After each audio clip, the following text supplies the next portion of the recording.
Hi, this is UNESCO Club at Shinsong Middle School. Have you learned about the 518 democratization movement in history class?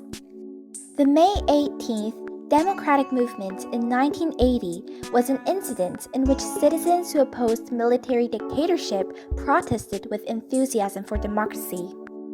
Through this, Korea has been able to achieve a developed democracy that is still existing today. Surprisingly, however, these historical events are still repeating today. And this is the Myanmar coup in 2021.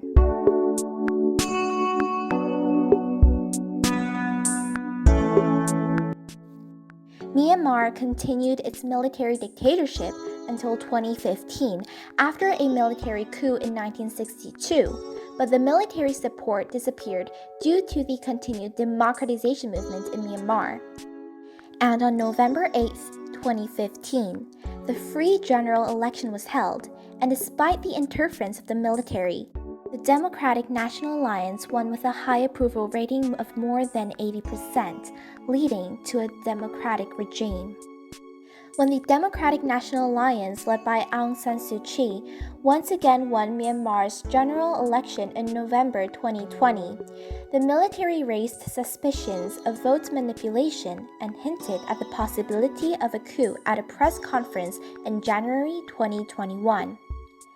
And eventually, on February 1st, a coup broke up, forcibly disbanded the parliament and the government, and detained Aung San Suu Kyi and key Myanmar figures.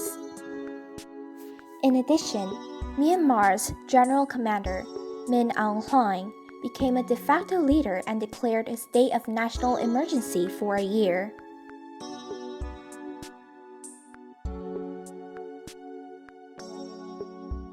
At the beginning of the coup, students and doctors protested against the military dictatorship in Yangon, Myanmar's largest city. As many as 70 hospitals across the country declared suspension of work or wore red ribbons on their chests in opposition to the dictatorship. In Mandalay, Myanmar's second-largest city, street protests took place for the first time since the military coup, and some teachers and politicians also declared suspension of work. Since then, citizens from all over the country have protested in units of 100,000 people, and more than 20 casualties have occurred in the military's oppression. More than 8 months after the coup, the number of civilian casualties alone is expected to exceed 1,000. Many civic forces are still fighting against the military, and the military is burning the entire village, regardless of means. The emergency ruling period has been extended again to 2.5 years, and Min Aung Hlaing, the leader of the coup, has appointed himself as prime minister.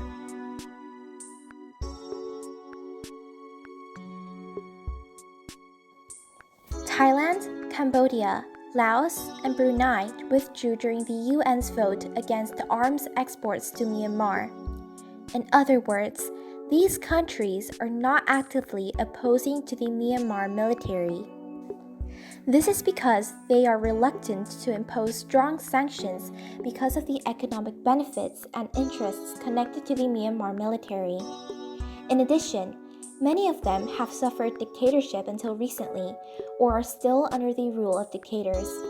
In Laos, one-party dictatorship continues, and in Cambodia, Prime Minister Hun Sen has been in power for 37 years. Brunei still remains an absolute monarchy, and Thailand has had as many as 19 coups since 1932, and the military is still in power. But they are not the only countries that support the military. Currently, China and Russia are behind them. As a result, Myanmar citizens are also boycotting Chinese products. The UN's R2P resolution has also been suspended due to opposition from China and Russia. In fact, Russia's Vice Minister of Defense attended the Myanmar Military Day ceremony and was criticized by other countries.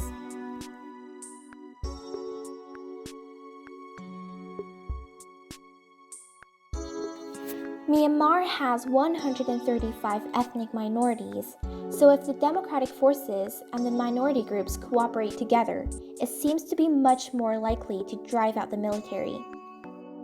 However, Aung San's figure has not shown any attitude to resolve minority conflicts and civil wars in the past 5 years, and has only played politics for the majority of Burmese.